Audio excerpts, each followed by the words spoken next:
to General Bakshi's point that he must take an oath. What if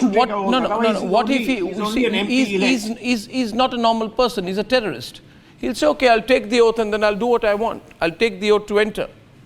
I'll fabricate allegiance to the Constitution. We can't be so gullible. You know, the trouble is with the framers of our Constitution. I mean, a lot of people say the Constitution allows the trouble is, did you think Baba Sahib Ambedkar ever thought that A, there would be terrorism, and B, a terrorist would win elections? Precisely, that's the point. Political parties have to put their heads together. No, but I want to follow up to this. General Bakshi is responding to you, Harish Salve. And General Bakshi, I'm not a conspiracy theorist, but let me tell you, between both of you distinguished gentlemen, my concern is, is there a foreign hand, foreign interference? The OpenAI, ChatGPT found out. This time there was such open interference in the elections, in creating a social media campaign and funding. Is it accidental that we have that and it's always anti-BJP and pro all those who are anti-BJP, point one. Number two, the kind of people who have won, who gave Amritpal the idea and the funding to contest from Khadoor Sahib? Who gave Abdul Rashid, Engineer Rashid, who told him to contest from Baramulla, funded him, planned him? The man is charged in terror funding. Who gave Sarabjeet Singh Khalsa the funding, the support to fight from Faridkot? And General Bakshi, this man, Sarabjeet, everywhere he went around reminding people, don't forget, my father assassinated Indira Gandhi.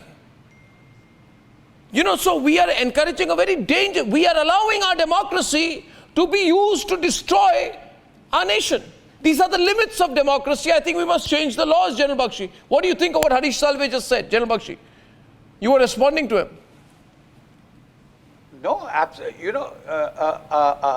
Arnab, with the greatest of respect and deference, I'd like to state, I had served in Punjab during the worst phase of terrorism. From 85 to 87, I was commanding a Sikh company in Punjab, fighting counter-terrorist operations. I have seen the nightmare the people of Punjab faced. Yeah. For God's sake, we are from the Punjab ourselves. Yeah. You know, so we know, we have seen that nightmare with our own eyes. Do the people of Punjab, they want to be led back into that same nightmare? You know, drugs. This man is waging a campaign against drugs. He's sent by the ISI. The ISI is sending quadcopters across the fence with huge consignments of drugs, arms, ammunition, grenades, weapons, explosives every day. Yeah. You know, this K2 plan of the ISI is no secret to revive terrorism in Kashmir and Khalistan. And what better method of giving it legitimacy than this? See it in correlation with what Canada has been doing against you. Even the United States, the way it has been trying to take us to task on alleged, elimination of some of these agents. Do we need to smell the coffee now? We are just to connect the dots. Even the Russian television, RTV, said that there was interference in our elections. No country takes that kindly. Look at the kind of hue and cry that was raised in the United States. General Bakshi, when they felt that their electoral process was being interfered with. Who the hell is George Soros to put $1 billion to unseat Modi? $1 billion to unseat Modi.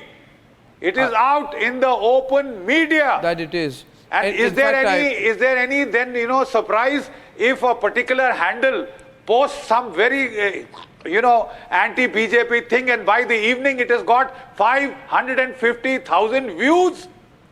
I can give you an example, Arnab. We can't be innocent lambs. No, we are not. And can I, General Bakshi, on this go back to Harish Salve? Mr. Salve, my point, what I want you to come in on right now, and this has been the number one talking point in the country. And Mr. Salve, I'm not a conspiracy theorist, but I had said, and my video went viral, that these OpenAI ChatGPT founders found that there was a commercial agenda through an Israeli company and money was routed for an anti-BJP agenda.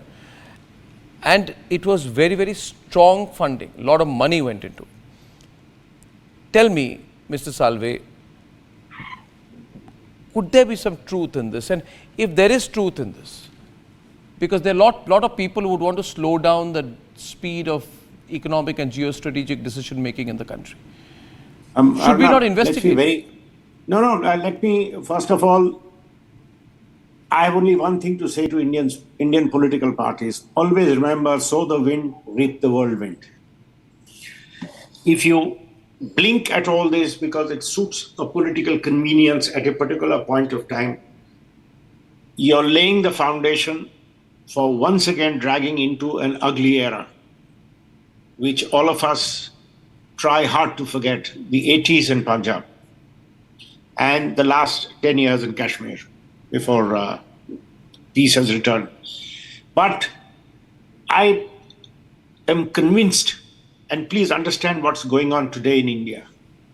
The new world order will be based on hydrogen fuel and who can control it. The new world order will be based on who can create energy surpluses consistent with the plan to have zero carbon emissions. The new world order with increased digitalization will depend on who can make the maximum number of chips. And these are three areas which I know from my professional association with corporates, India is making a massive thrust and seeing huge international investments.